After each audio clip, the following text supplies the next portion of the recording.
What's up, everybody? It is I, Sigma, and we are back with episode 46 of the BBET Gamescast. I'm joined by Mr. Gamer. Hello there. As well as Blue Bones. I'm back, baby. What's good, y'all? And missing Superman Jeff. He's currently celebrating his son JJ's first birthday, so happy birthday, yay. Superboy Jeff. Superboy Jeff. Yo, wishing he him did very well. One Hope time you're around the having fun. sun. Right. Getting that power. You know what I mean?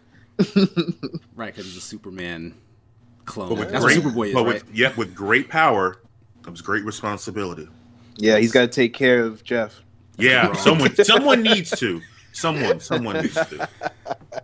But like we always do, each week we like to go through either what we've been playing or watching. Yeah. Who would like to go first? I would. Alrighty. Final Fantasy IX dropped on Xbox Game Pass. This is true. It's true. So you started? Oh, that it's... I don't know if I've told the story, but Final Fantasy was the first... Final Fantasy IX for the PlayStation was the first video game I actually bought with 100% of my own money. Oh, that's nice. Okay. That's a nice memory, because I had a similar situation with like one of my all-time favorite games too, Perfect Dark. So nice. like it was okay, like help your aunt clean the pantry. Hey, I want you to like get this stuff out of the car. I want the dishes clean all week. I want all the trash taken out all week. And it was like, okay, here's your money. I go over to EB Games. There you go. That's the way to do it. Like way back in the day. I go to EB Games and I go and I buy it new, not used. And I'm looking at it. Now, remember, this is my own video game. And I'm like, this is really strange. They must have given me something else because the case is so thick. And then I come to open it up. Wait, this is 4 discs. What? What? Like little me was just like, oh my god, is this 4 games in here? What is this? I'm imagining a younger gamer, right? Still with the ears and everything. With the disc, like, ah! That's really funny. That makes a lot of sense though. Yeah, like you're not expecting to buy a game and end up with more than one disc in it. Same thing happened to me with Tales of Symphonia. There was 2 discs on there for the GameCube, and I was like, "Whoa, what the heck? Like, did I get 2 games in one?" So when I saw it on Game Pass, I'm like, boom, instantly, I'm getting this. They have a no encounter mode as well, and I love that. Bravely Default for the Nintendo DS also had it where you can manipulate the encounter rate, and I love that so much because in the beginning you had no opportunity to really look or explore, especially if you had 4 characters but 3 of them were dead and one of them was poisoned. It's like, well, this thing breathes on me, I'm dead.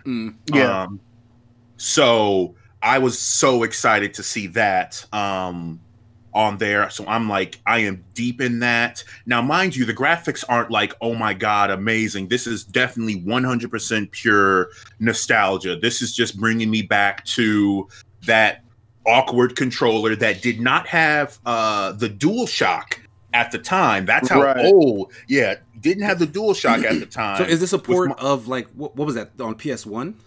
Correct. So this is a port of that to like current consoles, or they didn't do any kind of remakes or remasters? Oh no, they did remaster it, but it's still like I can't. Yeah, like I still look at it and I just remember like the terrible polygons that every character had and the extreme distinction between, oh, that's a really nice cutscene, and then we get back to like my little block character, like, exactly, you know, it's not like Final Fantasy 14 where it's like I equip gloves and I can see the difference, right? You know, there was nothing like that. So I've been playing a lot of that. I've been playing Killing Floor. I streamed that. And I finally got the Mixer interactive thing working, which I have to say is one of the best things that's been added to that game.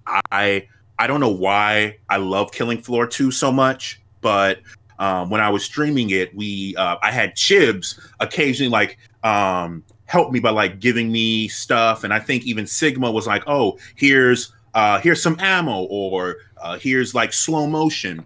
And then Chibs was just like, "Hey, here's some flesh pounds. Here's some scrapes." And for those of you who don't know, that's like an end game enemy that was given to me 2 stages into a 10-stage round. Oh my goodness. So yeah, I'm not prepared for that at all. I mean, the all. option's But right there. All it costs is like a couple sparks. and see, that's personally why I love it, because it's that challenge where it's like, okay, it's me versus me. Right? You does anyone remember that game show that Bob Saget did, 1 versus 100? The one that was on 360? No. It was actually a game show. It was an actual game show called 1 versus 100. Okay. It sounds familiar, but what was the premise of that? Mm-hmm. Basically, it's 1 versus 100, and you have a person who is answering one question, and then you have 100 other people going against him, and the person would get more money the longer they stayed, eliminating the 100. Where eventually it was just like 1 versus 20 and 1 versus 10, so they could decide, okay, you can either take the money or you can answer again. Versus the mob, they called them the mob, essentially. Mm-hmm. So think of it as deal or no deal, except instead of choosing cases, you would answer questions, and if you got the question correct, you would have money in the bank, and you could either take the money from the bank or continue going against the mob. But when you lost the money. They did that game show as like a app on Xbox 360. You guys don't remember this? It was all the same thing. Yeah. But it came from the show. Yeah, I didn't know that. Yep. Oh. Yes. Yep. Was Bob Saget on the video game as well? I don't think so. I don't know if he was was like a Xbox avatar host thing or whatever. I don't know. I don't think it was like a celebrity.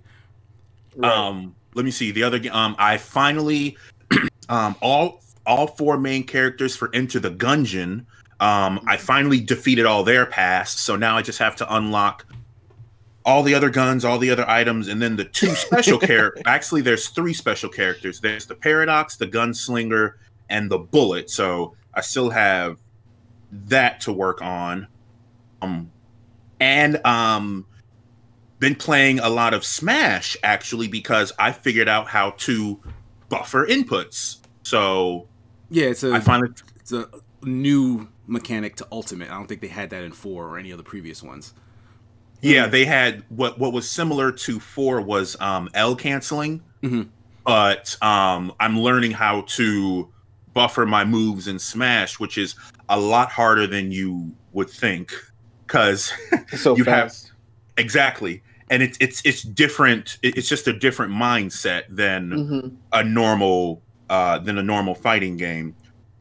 But also, last but not least, picking up Tekken 7.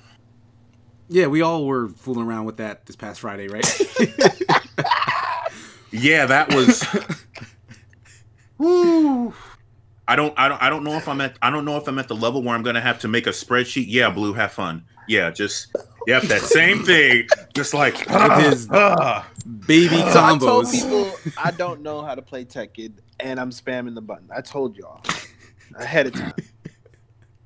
There should be no surprise when I don't know how to play Tekken and I'm spamming the button. I mean, it's not really a surprise thing. It's more like a matter of I don't know, self-respect, I guess. I like wins. I mean, it's kind of like in Ultimate Marvel vs. Capcom, where you're watching someone do an infinite combo. It's like but it's not infinite though. Well, because hold on. You see Joker breaking out of it all the time. Well, hold on. What I was going to say was when the person makes the move that connects, the only kind of thing you have to do is just kind of like watch it play out and finish. But yes, Joker, who has a higher skill level than any of us, Joker and Dot were probably the best players who showed up. So yes, they have no problem breaking out of your combo. Me, on the other hand, I'm just like, all right, I'm gonna set my controller down for a few seconds. Okay, now I can do something again, because I don't have the ability yet to just like roll or dodge or parry that those move. side steps are annoying. Oh my god, yeah, I felt so stiff. It's too much. Like I don't know what it is.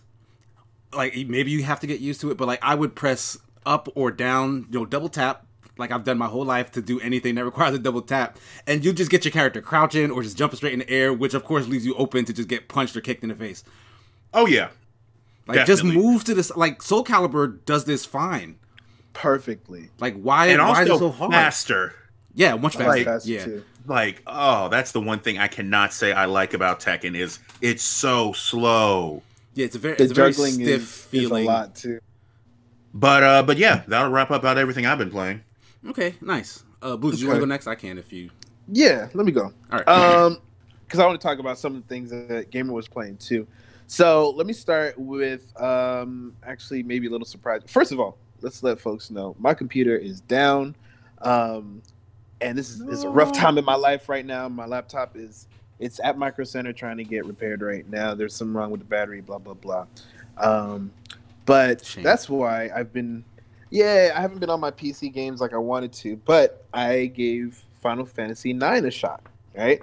And just like Gabriel said, the intro sequence was cute, it was HD, and as soon as the polygons came in, I was like, you know what? This is for the people that love this game, not for me. So you never played it previously? No, I never played it previously. I took like 2 steps and this little gray chat bubble came up and I was like, "Ooh, this is going to be a rough way to play this game." Oh man. So, I ended up watching something on Hulu. And I pushed through some of the just that intro sequence, but I don't know if I'm going to get back into it, but I might watch someone who loves the game play the game. But it's cool that it's available. I might give it another shot. We'll see. But so yeah, that was the first one, and then now speaking of fighting games where you're just watching cutscenes, I played Power Rangers Battle for the Grid. Right, yeah, that was another fighter we started messing around with a little while ago. I played with our boy Squall. Squall, he used to be one of the top players in the nation. Yeah, Squall is really good in that game. Like I've seen him stream it. Yeah, and he proved it again that he was really good. That game is difficult to play, man. And the reason why I say it is it's similar to what you guys were talking about with Tekken, except for I don't think that there's a skill level involved in this frustration. I think it's just game mechanic. So when you start to get hit by a combo, one of his combos, there's absolutely no way to get out of it. And even talking to him, he's like, yeah, no, there's no like combo breaking. There's no Ukemi that you can do. It's going to happen. And that's literally when he does that full combo, it does about 70% of your health bar. Just once. So if you mess up one more time, it's done. It's over. It's done. So yeah, so being a do you feel very like that's new player. Do you feel like that's unbalanced for like a fighting game in general, or? Well, the fact that you can't break out of it makes it unbalanced. Right. I feel like it would be balanced if there are more opportunities to stop 70% of my health from dropping. You know what I mean? Yeah, it feels unfair in that sense. Yeah, like you're saying, regardless of the skill level, because even if you play and very that's well, the big factor, it's the one right mistake there. that then puts you at such a massive disadvantage. Just because of the mechanics of the game. So that was a little disappointing to play. It looks gorgeous though, and all the combos look really flashy. It's definitely what a Power Rangers fan would want, in my opinion. So yeah, there was that. I've been playing a lot of Red Dead now. I know you guys talked about it last week, and I listened to last week's podcast. We'll talk about that in a bit. But yeah, I've been playing a lot of Red Dead Redemption Online, and I even got a clip. I'm still debating whether to put it up on Twitter or not. But I got a clip of I was fighting 5 different guys, and I wasn't supposed to kill them, right? Mm-hmm. Now, and when I sent out the video initially, I was like, "Yo, look at me, this 5v1, da da da," and then I had to clarify, like, "Hold on, guys, this wasn't, some kind of racist thing. I was trying to steal their boat, and they were defending themselves." But like, I don't know, because the one dude was. It looked bad though. Yeah, the one dude kept trying to start swinging his lasso. I'm like, hold on. Trying to hog tie me. One had a knife. There was another one. I don't know if you guys noticed, but in the corner, he was shooting into the fight. When you rewatch it, you hear little pew pew. Yo, he couldn't hit me. I kept moving. But I love the fighting mechanic in that game. Yeah, it's very cinematic the way it looks. Combat. Yeah. Not just that, like there's actually like combos you got to do. You got to block, you got to counter, you got to get your spacing down while someone's shooting. So then you can pull out a gun, or you can pull out a knife and start cutting them up. There's a lot of options you can do, or you could just run and do some long distance stuff. So that's like I've been telling Gamer over the week between GTA and RDL, I'm quickly becoming a big fan of Rockstar's online games. As connection issues aside, of course. I'm about to say, yeah, I know. Connection issues aside, I'm a huge fan of what they're trying to do. It's basically, if they keep doing, I want them to do a futuristic game as well, and then I'll be done. Hit me with past, present, and future. I mean, I don't know if it was Rockstar North. I think Warner Satellite Studios did make that game Agent, and it's supposed to be like a spy game, Agent. But like it's not like it wasn't like an open world venture. And honestly, I don't remember if that was received well. I don't know. I think an open world venture would be like if they did it in the vein of Cyberpunk. It's gonna be bomb. Well, I mean, I love this. I love their storytelling. I love their the way that they put the mechanics together, like the details of their environments. You know what I'm saying?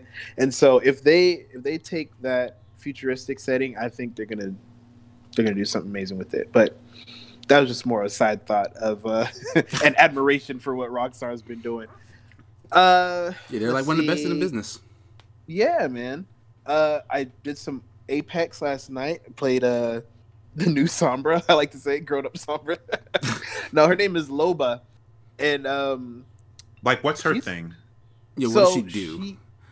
So the reason why I call her Sombra, right? She has this little bracelet. I can't remember what the name of it is, but she can throw it. She can throw it and teleport to the ground wherever that's thrown. Very similar to Sombra's translocator. Yeah, translocator. Yeah.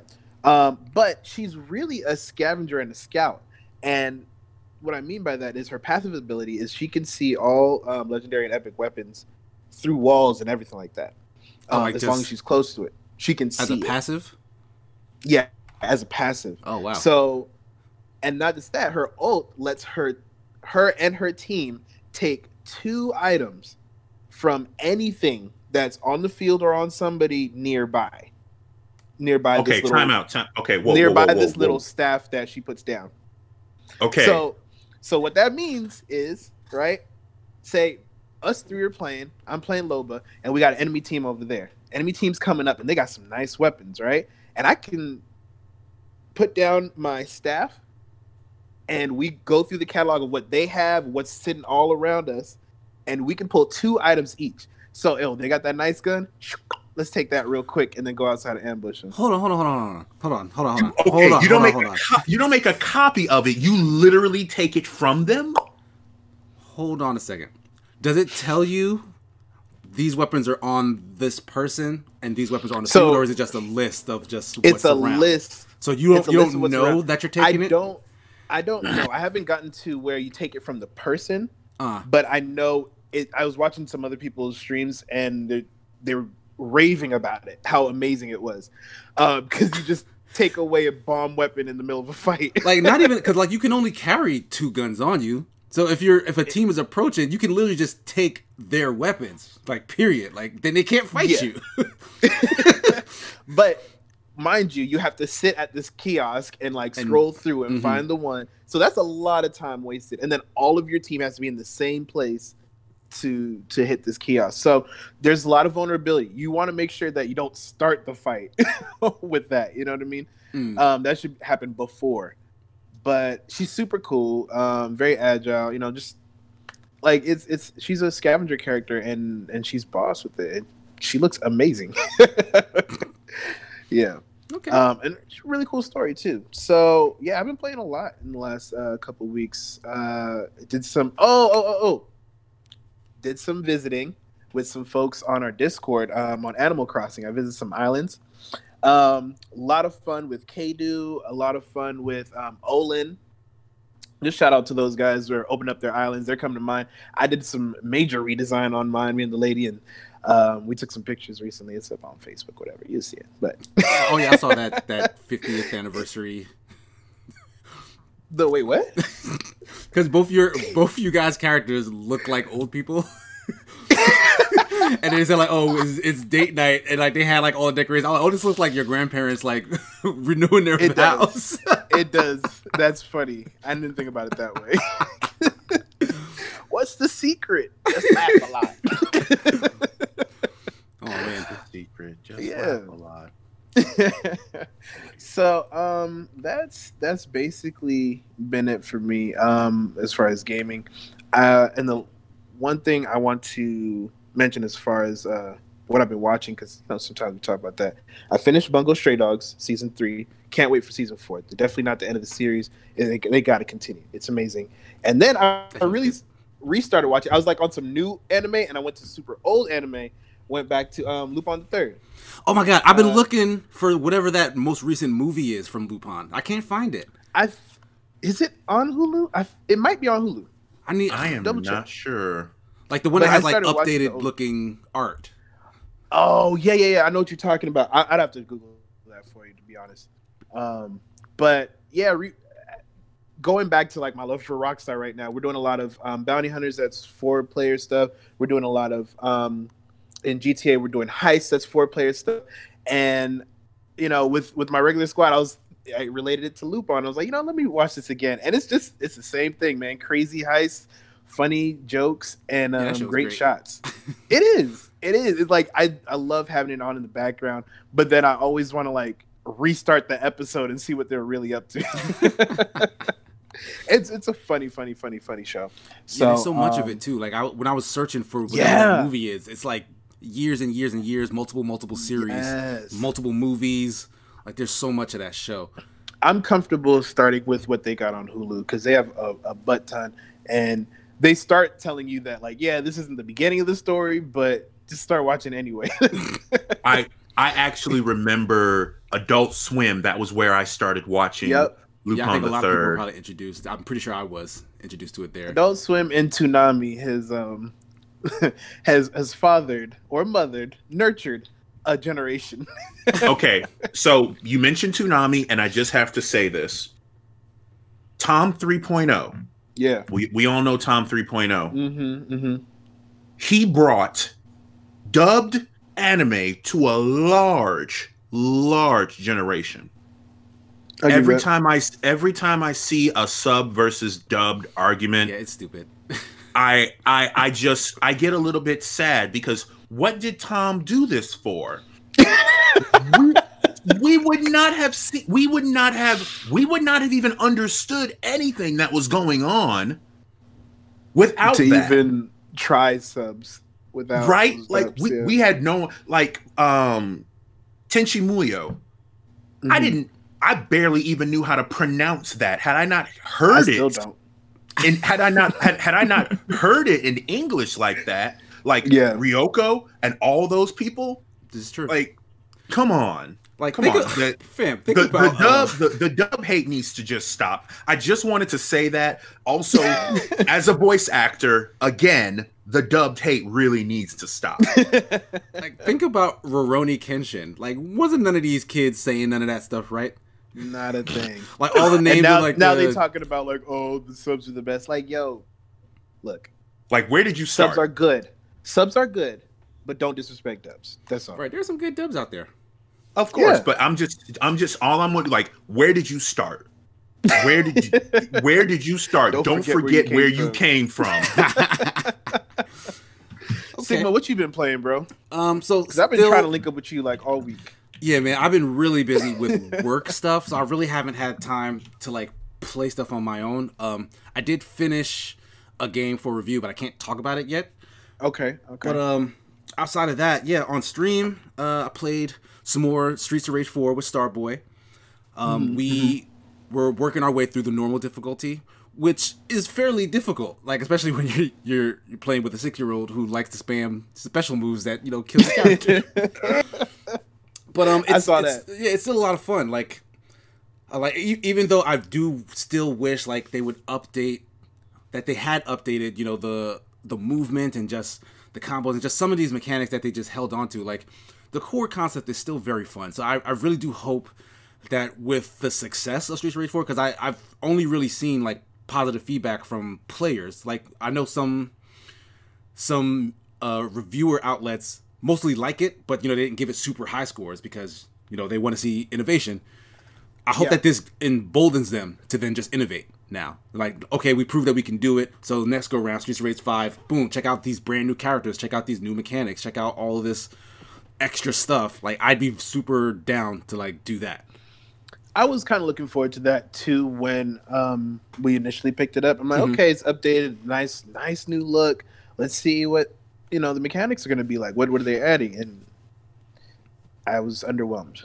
Yeah, like on that front, it's definitely I wouldn't say a step backward, but it's like it's not a step. Yeah, it's just a reiteration. Yeah, like they stayed where they were, where the and that's what I was disappointed because of the time gap. You know what I mean? Right. Like y'all had so much time to do. But I mean, it's different people though. That's the thing. Like they brought back, I think, the music composer, but like this, I don't think this team is comprised of anyone who was tied to like the original game. You know what I mean? Well, they obviously know the original game and know what it played like. So yeah, so my best guess is that they wanted to prove to people that they could do it. You know what I mean? Like they must have been scared to death to try and innovate on a thing that looks like a classic. I feel like most game developers today can look at old school Streets of Rage and be like, I can do that. I mean, even people just getting out of college, I feel like they can look at the old Streets of Rage and say, I can do that. You know what I mean? Yeah, but it's a nostalgia thing, like that's because even if you do that, like if there's one thing missing, a character missing, like if it doesn't hit the same beats, if it doesn't feel familiar to like all these people who loved the thing that they keep thinking about, then they're gonna say this isn't the same thing, and then you did a bad job, we don't want it.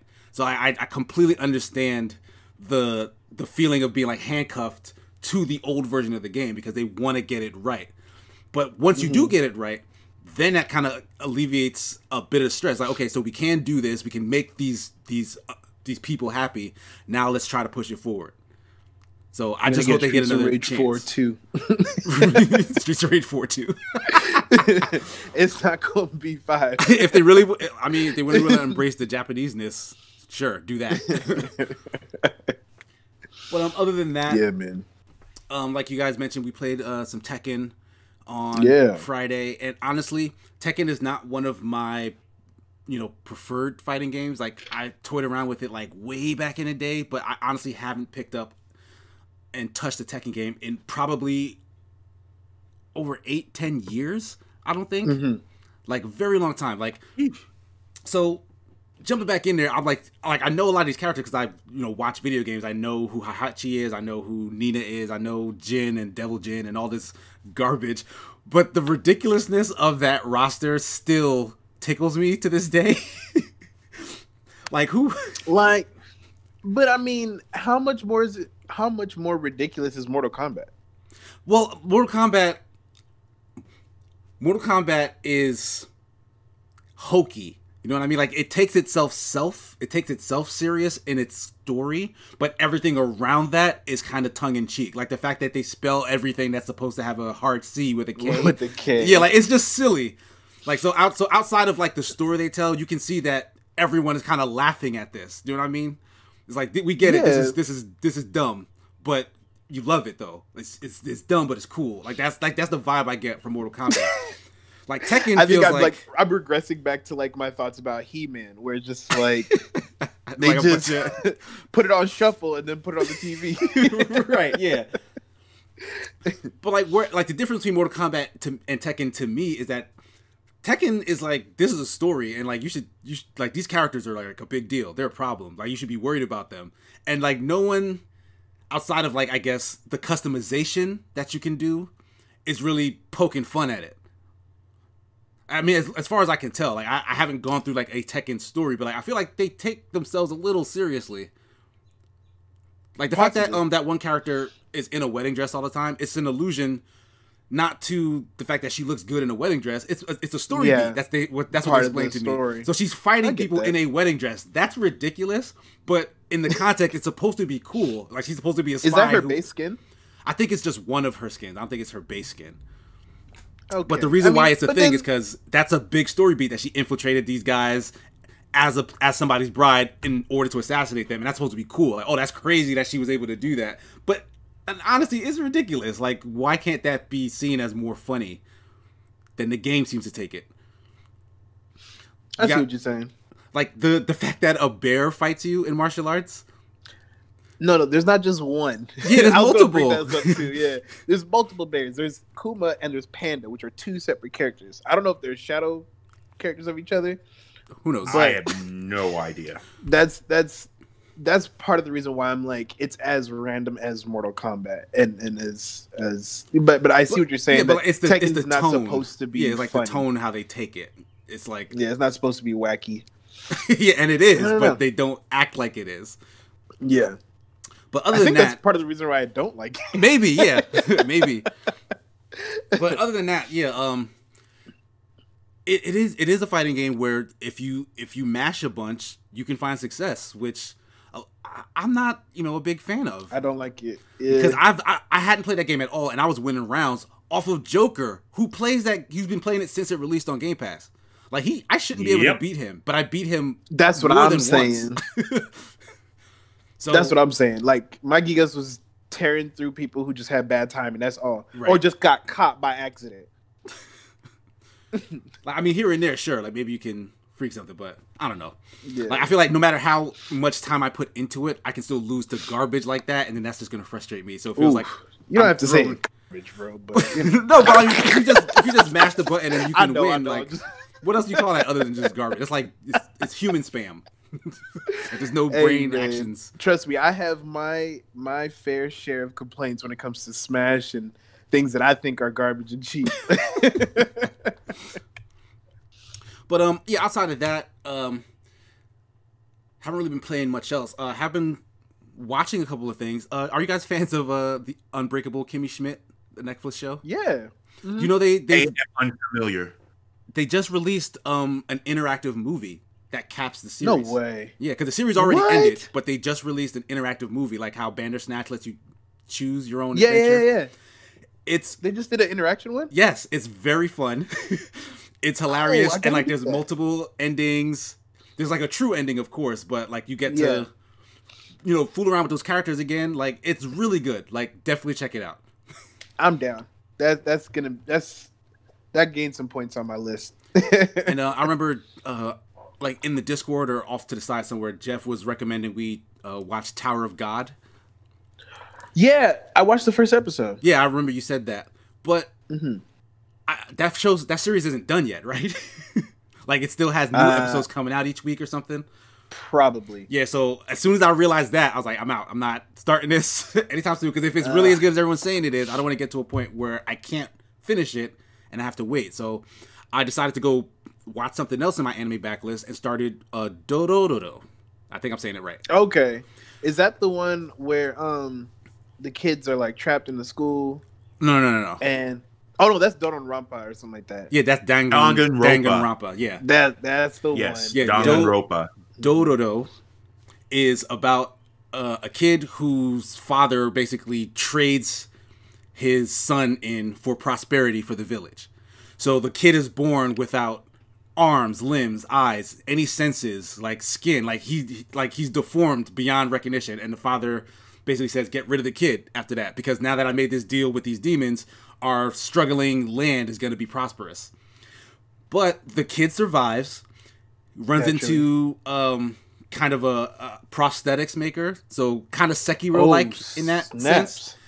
And that guy basically builds him arms and a mask and all these things to like cover him. And though this kid is completely blind, deaf, mute, he has this innate ability to like see the color of a living thing's soul. So he can make out, humans and demons and like, inanimate objects, but like trees and stuff like that. So that's his only sense.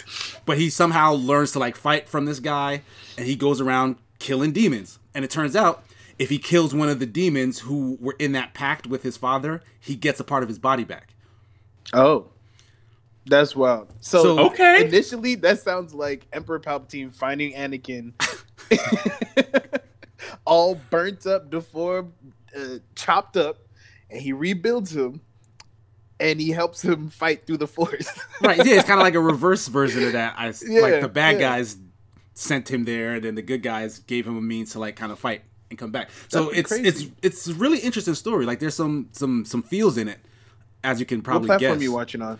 I'm watching on nothing. Ooh. Nothing that's super legit, but it is an Xbox app. It's that AnyTube app, which I think pulls from other things. Oh, bro, I see you on that all the time. That Anime Tube Unlimited or whatever it's called. Exactly. Yeah, so it's I don't know if it's on PS4 as well, or if it has like a separate PC thing, but I think it just pulls from a bunch of other online anime sites and like puts them in that app. So that I use that. But I'm really enjoying it so far. Like I think I'm near the end. So okay. Check that out if you're a fan. It has pretty decent action. I wouldn't say it has like amazing fight scenes, but I'm liking the story. That's what's up. And then the last thing I wanted to bring up is not a show, but you guys remember the ad campaign from State Farm, right? The whole Jake from State Farm thing. It kind of became a meme because people just fell in love with the idea that the wife was super jealous of the husband being on late night calls, and it was like, Jake, like, it's like, oh yeah, you could do that for me. Oh yeah. Yeah, okay.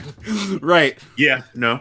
And then like they cut to Jake from State Farm, and it's like just this white dude in the chair saying like, Jake? Like my name is Jake.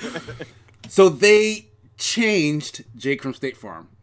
Like there are new commercials now, and it's a young, black guy. He's got the curly brushed hair. Like he's a very trendy looking dude. And he is now Jake from State Farm.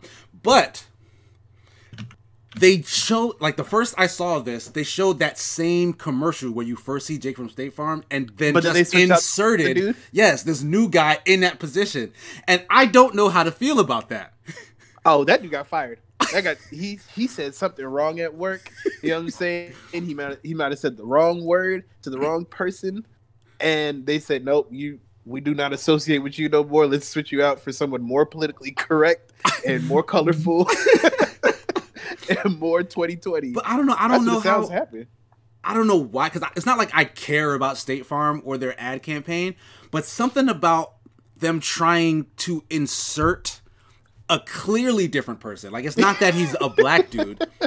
It's that he's just not the same dude. Like this is clearly a different person. But they're like trying to rewrite our brain chemistry. Like, oh, this is Jake from State Farm now. And then they go for it and do these other commercials where he's more of like a Flo type character. Where like, oh, he's helping people do this or helping people do that out in the wild. Like I get what they want to do because they got some notoriety for this funny commercial featuring Jake from State Farm.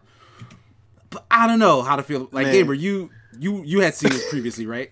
So I think this actually goes back to the last podcast that we had where it was they're trying to tell us something is something when it isn't. Right. This is not Jake from State Farm. You're trying to tell us this is Jake from State Farm. You put someone in that costume, but that's not Jake from State Farm. Right. It's like, I'm not crazy. You're crazy. I know this happened. I know when we're super old, you know what I'm saying? And we talking to our grandchildren, like, I remember when Jake was white. Yeah, we're going to say that. Yes. This is the sentence that's just going to come out of our mouths. You know what, kids? Back in my day, that Jake you see wasn't the old real Jake. Jake we had was white. Why are you out of breath? Because you old. You just real chubby. Because I didn't have my oxygen. Okay, I don't have my oxygen. Gotcha, I don't have my oxygen Right, pump. and I just Yeah, want to take it off reiterate when because you a lot of what I've seen, because like, you'll see these commercials on Facebook, and then I'll go to the Yeah, comment yeah. because I want to see if anybody else is thinking what I'm thinking. And like a lot of them, like it seems to be unanimous. It's not about him being black. Like it's not one of those situations where It's they're like, not. It's where just they're like, that oh, they you got rid of a switched white that guy and you put a scene black out. guy in, and that's not right. He should stay white because he Duh. was white. Like, no, who cares? Like this is a no one. You know what I mean? Like Yeah. it's a cipher. And the guy was good in his role. Like Jake was cool. Like Well, I don't think I wouldn't even say that, right? Because it was really just the one scene. Like he became, Yeah. like his infamy and the fun and the jokes came from the internet. Like State Farm didn't really do anything to permeate that. They had the one commercial, and then the internet kind of just ran with this Jake from State Farm thing, right? But it was. I'm just saying it was a good enough scene for people to run with it and remember it. Right. You know what I mean? So I'm not saying that guy has to be their new guy. Like maybe they needed a better guy to be this new thing. They just had to come up with a better way to replace him. Like now you're not gonna call him Jerome or nothing like that, but you can give him another name. You know what I mean? or Call matter of him fact, if he's gonna be literally Jake, just like something else. yeah, if he's gonna be Jake from State Farm, like have fun with it. Like make it so that everyone in State Farm is named Jake. Like something stupid. Yes. You know, like yes. or like show the like first even, guy. like the lady comes up and she got a mug that says Jake on it. Like, is this my mug or yours? You Right, know yeah, what I mean? like sell us on the idea that this is Jake from State Farm because everyone's Jake from State Farm, or Jake from State Farm is this guy. This just is a different Jake. Like, don't try and tell me that this brand new dude, because he could have been white, he could have been Asian, he could have been anything. Just don't try and fool me into thinking that this brand new dude is the same Jake from State Farm that this whole meme originated from. Because now they want to capitalize on it and make him a character. Stay woke, y'all. So exactly, like Stay don't let him fool you. Don't let him pull the wool over your eyes. Don't let him fool you. Like I'm all for It's a brothers Jake identity prospering, crisis. but I don't know that many black dudes named Jake anyway. Okay, so because it was on our mind, so I did look it up. So Okay, what happened to this dude? What did he say? he actually didn't, according to what we have, he didn't say anything wrong, but what was said was the original Jake did great at delivering his famous line, khakis. State Farm Assistant VP of Marketing Patty Morris tells. However, this expanded role is very demanding and is best filled by a professional actor. What? Yo, so was he like non-union or something like that? Yo, that's terrible. What I think actually happened. So moving ahead, they pulled consumers his stuff, bruh. moving ahead, consumers will see Jake in a culturally relevant moments, being his usual helpful Oh, self. that sounds We use a ugly. fresh, updated. Yeah, we use a fresh word. We use a fresh, sorry. updated voice, tapping into things that are contextually relevant Fresh? with our audiences. They said fresh and cultural. They saying a young black dude. Yes. Oh wow. Those are the That's- code words right there, ladies and gentlemen. I didn't need to hear the marketing speak behind that. That just makes it sound so much more That targeted. is so terrible. It's like They're like, we need to talk to black people. yeah. And this guy got a free ride somehow. So Right, they're like, yeah, Yeah. but this guy never was supposed to be this. he was so not supposed to be a let's big switch deal. him out. And you know, I'm fine with that. Just I'm happy for the black dude. Don't get me Yeah, wrong. like, I don't- just didn't want it to happen like that. You know what yeah, I'm saying? Just moving them forward, trying to make just better commercials. them pulling the one guy and just inserting the other is the Yeah. problem. Like make that make sense if you're gonna have a thing from this. that And wasn't cool. They didn't care enough to. They thought they could just fool us. Yeah. Like Yeah, companies so tend This to is do. this is criticism on the producers of the ad runners. This is not criticism on the actors themselves. And the actual ad for that State Farm thing is it has a 60% dislike ratio on YouTube. The new Jake from State Farm, and people were commenting in this like, "Where's the old Jake? What did you do with the old Jake from State Farm?" So I think it was what you had mentioned, Blue. Some union thing happened. Something happened because he was not only taken off, but now they're only occasionally, according to this article, using his voice occasionally, but he has been wiped. Yeah, that's the problem. And just replaced with this guy. Like, boom, this is your new Jake. Like, that's the problem. Yeah, like, they're trying to pretend like the other one didn't exist. So people are going to ask the question, of course, like, so what happened to the other guy? Somebody I want, check like, his house. Like, like, man, I don't know. Because it was so genuine the way he did it. And I love that. That's good. I mean, and just like it you wasn't said, like a award-winning performance, but it was good enough. It got the message across. It became a meme. Effective. It was meme. That's all you need in this day and age. Like you post something, boom, it goes viral. But this, I want this to be. Hopefully, this could be a lesson to whatever marketing people. It's like, stop trying to tell us things are things when they clearly aren't things, because we notice, like, and then that's how you get 67% dislike, because you're trying to play people for stupid. Yeah, it's like, oh no, that's not Jake. It's like, no, that's totally Jake. No, that's not Jake. I saw Jake last week. I saw Jake. That was I know it's what like Jake looks like. Yeah, it's like, no, don't you tell me. I remember seeing him. It's like, oh man, all so right. That's pretty much all I've been up to this week. Blue, you wanted to give us a recap, not of Super Smash Sunday. Yeah, not this week, but of the last episode, because you actually missed it. Yeah. No, I just wanted to say one thing, because I know I'm getting a lot of messages in Discord, and even in some of my inboxes, like, yo, they talking smack about Star Wars. Oh, Sigma said your Bowser was crap, all this kind of stuff, right? So, I don't think I said that, though. I can't remember, but I don't think I said that. You did say something. Last week you said, oh, but I beat his Bowser, so let's leave it at that. That's a fact. That's just a fact. I understand. I'm just saying what you said. Sigma ain't lying. He beat my Bowser once. Yes. And you know, I feel like all of us has beaten each other's mains at least once. Probably. But not necessarily with the other character. You got me on that round. Cool. That is what it is. You know what I'm saying? Thank you for acknowledging my Bowser's getting better. I appreciate that. It's the truth. Feel it. And then as far as the quote unquote Star Wars slander, I have to say I agree a lot of oh my gosh, I can't talk. I agree with a lot of what you were saying, Sigma. I'm tired of the Skywalkers. I've been tired for a long time. Yeah, you mentioned that to me before, yeah. Yeah, initially I was really excited, especially when I saw Rogue One. Rogue One was is still one of my favorite Star Wars movies, because it had close to nothing to do with the Skywalkers, and it was a really good story, 100%, right? Yeah, I liked it. Those stories is what gets me going for Star Wars in general. I do like the crazy stuff that happened to Anakin throughout the Clone Wars. I think that was so amazing how they set up for Episode 3 and actually make it better. But the later ones, I was kind of along for the ride.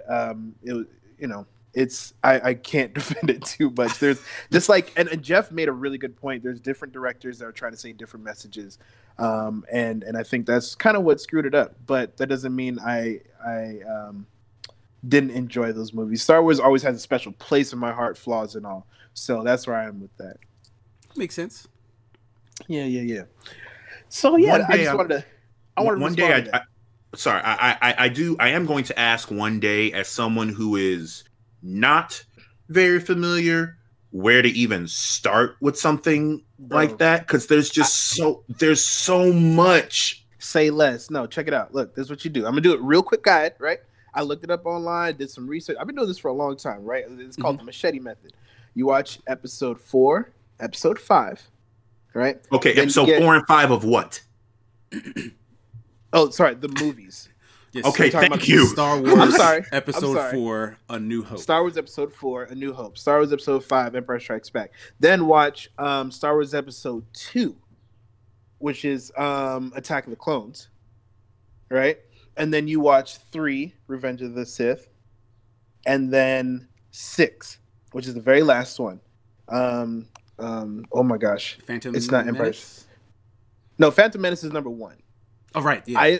Now I say to skip 1 unless you're really enjoying the story and you want to watch the Clone Wars.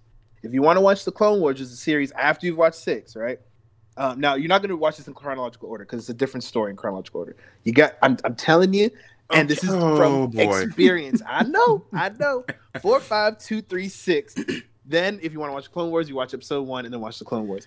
And go ahead, Sigma. What you about to say? I honestly feel like for someone who doesn't watch Star Wars at all, to start with episode 4 is a bad idea. I don't think that movie holds up for people who have like modern sensibilities in terms of like movies. Like it's very nostalgia heavy. Like I can still enjoy it because I watched it, a very long time ago. But I actually tried to get my girlfriend Kia to get into Star Wars. She's like, okay, let's start at the beginning. Okay, well, this is the first movie.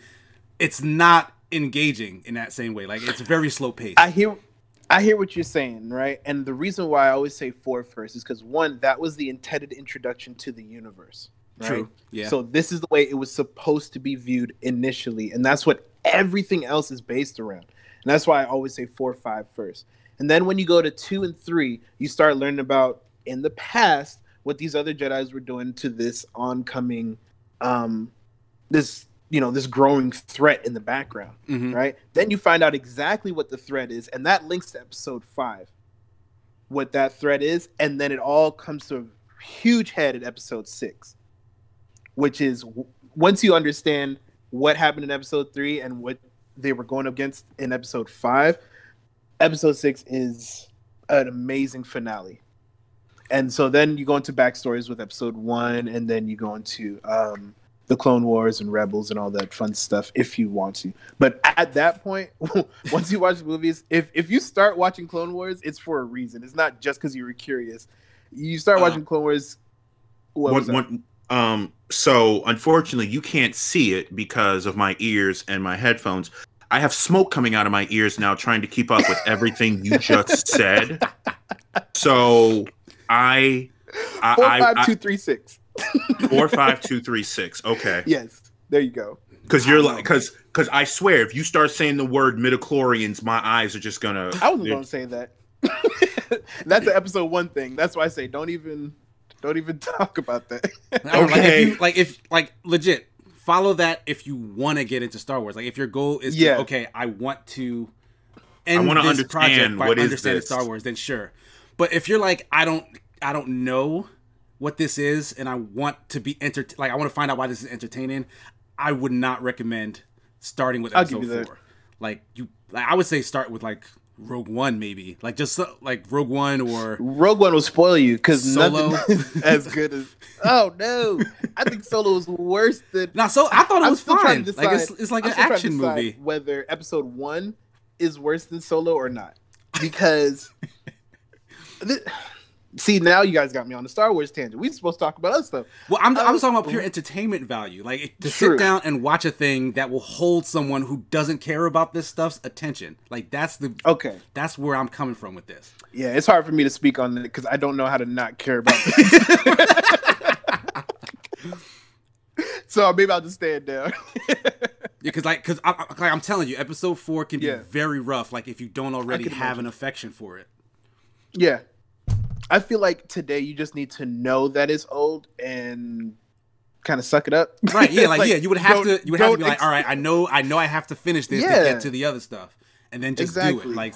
Like you can't expect it to be today's quality storytelling, graphics, even effects. You can't expect that when it happened in the 70s. Okay. Thank you. Oh my goodness.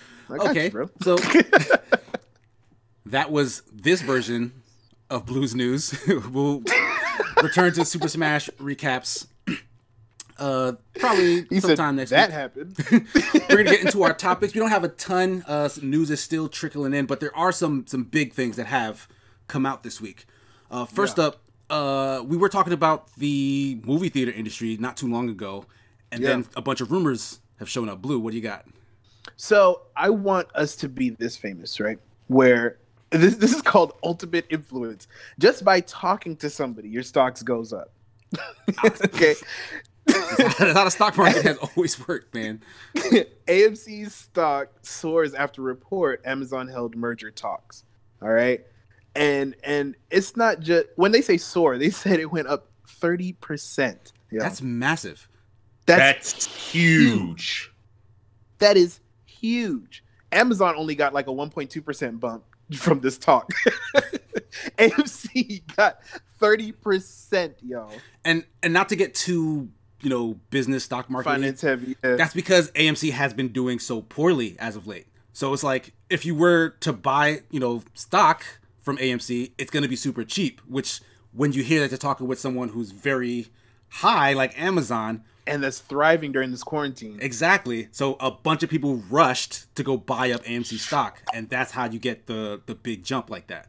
Whereas Amazon is like, oh, I'm already high. It's not going to help me to buy super high price stock right now in the hopes that maybe a low stock company like AMC is going to somehow make them more money, which who knows what's going to happen. But that's really what I wanted to talk about is if this does actually occur, like if Amazon acquires AMC and now has a physical distribution center for all of their digital content that they've been making, like what does that mean for why would they want to do that in a sense? That means all hail Amazon. Right. I mean, Jeff Bezos is going to become a trillionaire. Right. I just heard this. He's going to become a trillionaire.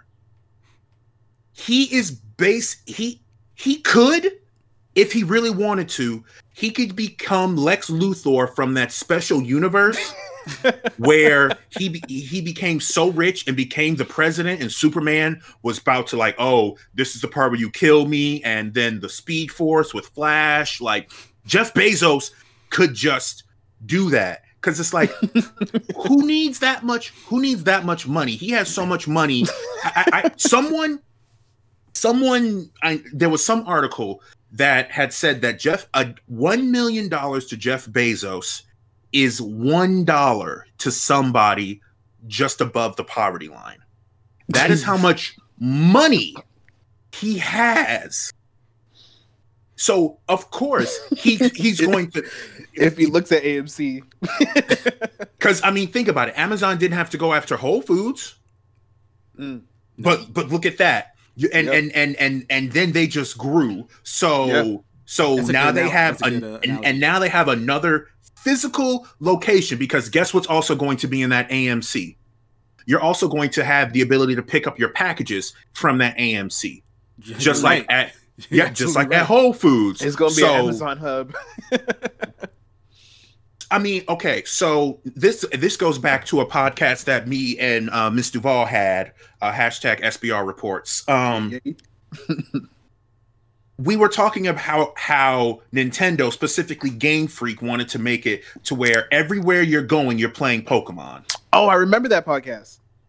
I remember that one. What if everywhere you go, you could always get your Amazon thing? What if on your phone, you're like, man, I need this. Well, based off of your location, an Amazon pickup thing is here. That's currently happening. Well, hold on. Let's kick it up that one more notch, though. Mm-hmm. Every place that was originally a store where you would go in and buy something, you now go in and buy something, but not from the store. You bought it from Amazon. That's just the brick and mortar place that you go and pick it up. That's how you now get. That's now how you get everything. Remember when Uber was a big thing and everybody and their mama was Uber drivers, and then you had all these competitors, but now you really only have two, Uber and Lyft, right? Mm-hmm. For the most part, yeah. Can you tell me anybody else who is currently beating Amazon as far as physical distribution of packages? No. Exactly. No. So right now, and they have it right now where I can order something on my phone right now, and then in so many days, I don't even have to come to my own house. It's just going to be at some other location for me to, be able to do whatever. So then the thing is, it's normally faster if it's in a remote location and not your house too. Yeah. Yeah. And I don't have to worry about it. I don't have to worry about it getting stolen or anything. Yeah. It's in that locked box. So, you also know that Amazon has Amazon Prime, and Amazon Prime members get special discounts at Whole Foods, right? You get discounts everywhere with Amazon Prime. I've been using my Amazon Prime to get in-game rewards with their association with Twitch. Yep. On these Rockstar games, on a couple other games too. You just claim rewards. They just be giving you all kinds of stuff.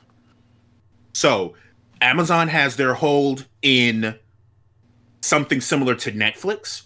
Amazon has its hold on, Amazon owns Twitch. True. So, at some point, I believe that you're going to see Amazon is going to take a much larger jump into the realm of video games. I mean, they've already touched. Well, but I mean that like the fact that they're growing so big, because now they're growing out. I think they're going to be growing up now. Like all the infrastructure and everything that they've already laid out, and now they just upgrade it to basically just wipe out everybody else, because Amazon makes it so simple. Oh, here's what you want. One click, buy, done. Stop thinking about it and go and consume the next thing. It sucks to say that out loud, but that's kind of what it is. It's Amazon is tied to everywhere. Everywhere you go, everything that you do, you have it to where you are picking up your groceries. You have it where you're getting your clothes. Now it's like, oh, hey, you want to go and see this thing? Oh, you're an Amazon Prime member? Well, here at AMC, Amazon Prime members get, or these are the special seats for the matinees for Amazon Prime members. Like, I was thinking along those terms as well. Like, do you think that it's a possibility? Like, they have original content. They have the Amazon Prime movies and series. They're going to show those in theaters. Yeah, you think it's a thing that they can put them in theaters and then be like, okay, you're a Prime member.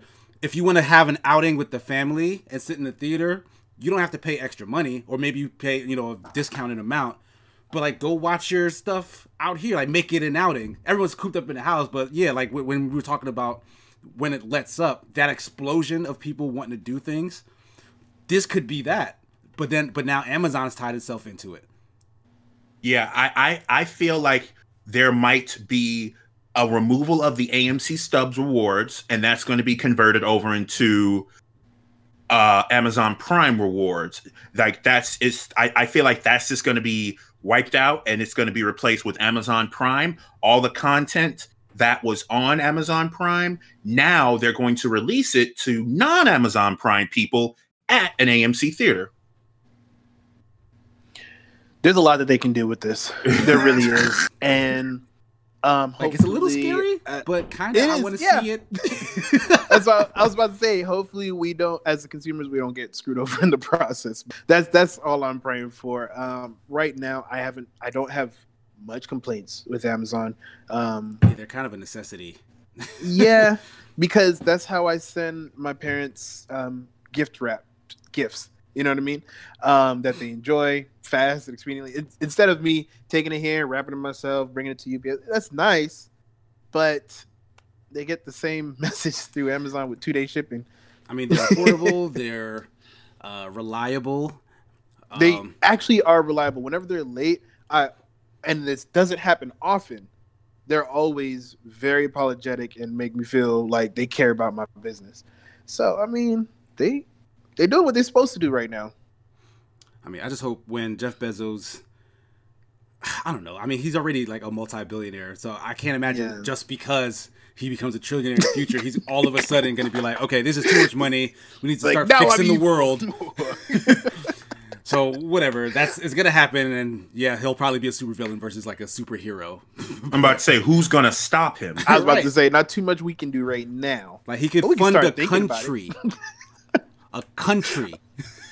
Can we start our resistance group, like the BBET resistance group?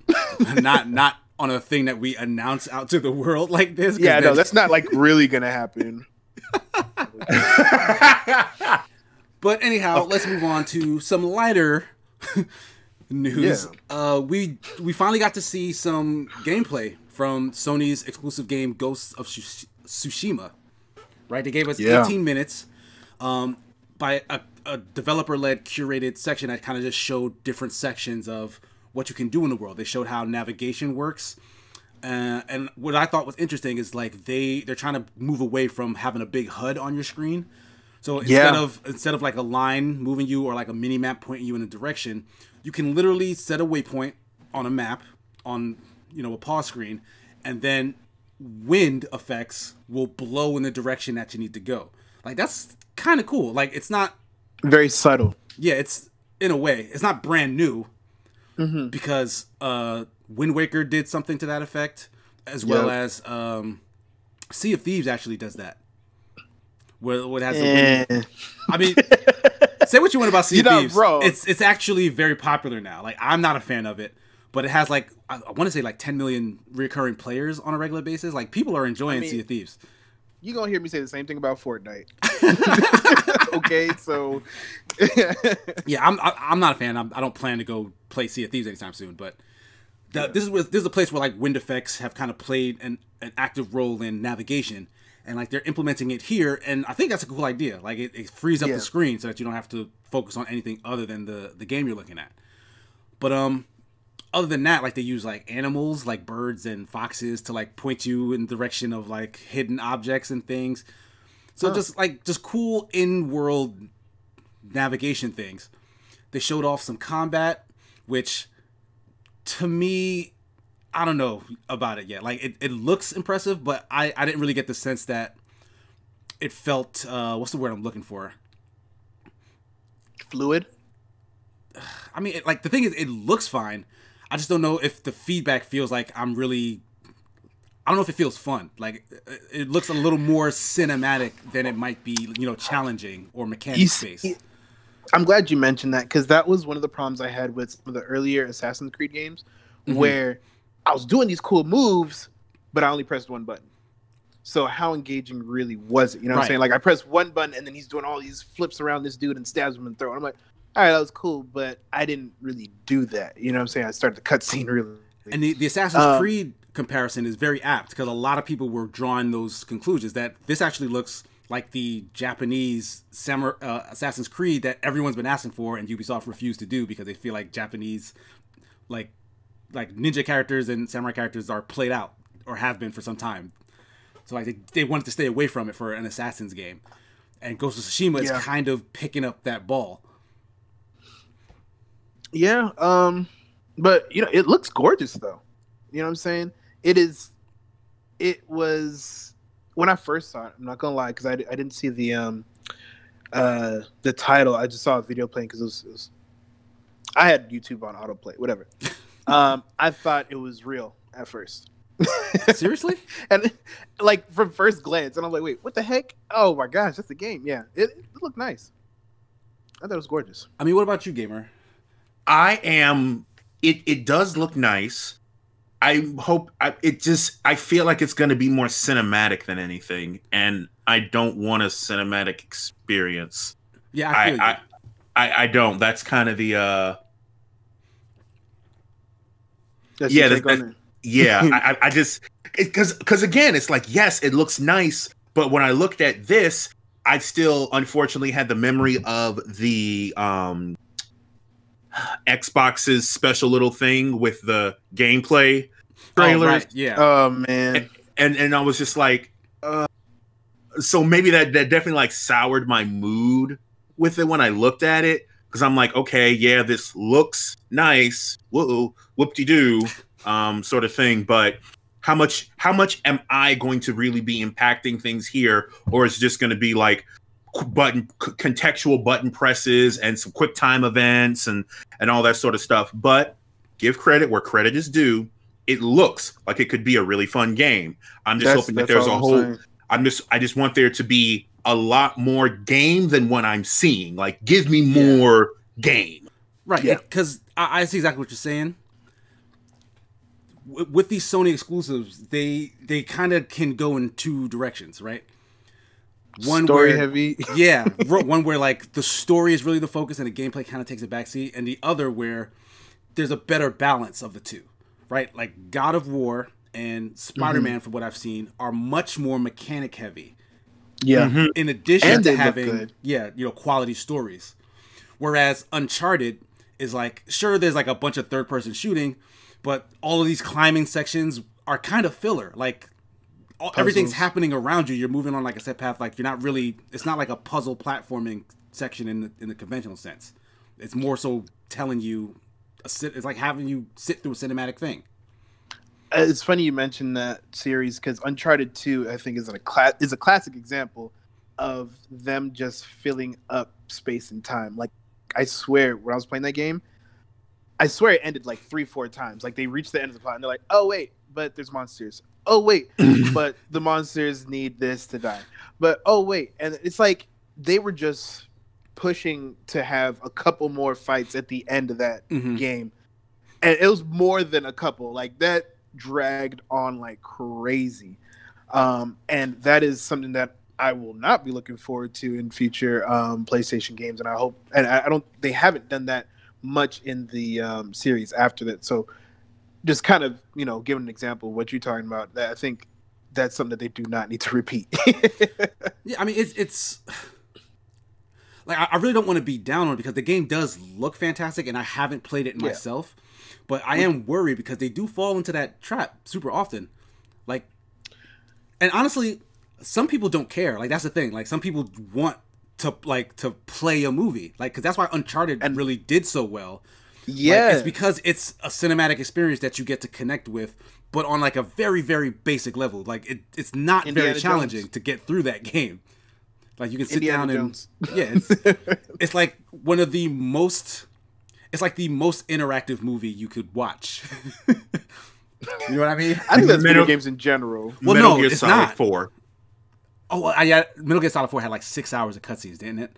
Oh yes. Yes. But I mean, there was at one point, literally, go pop some popcorn. You're going to be here a while. But that I would say that that's different because it's cutting it. Like, when you're not watching a cutscene, then you're actually playing a stealth game where you have to make decisions on, where you do this, what items you're using.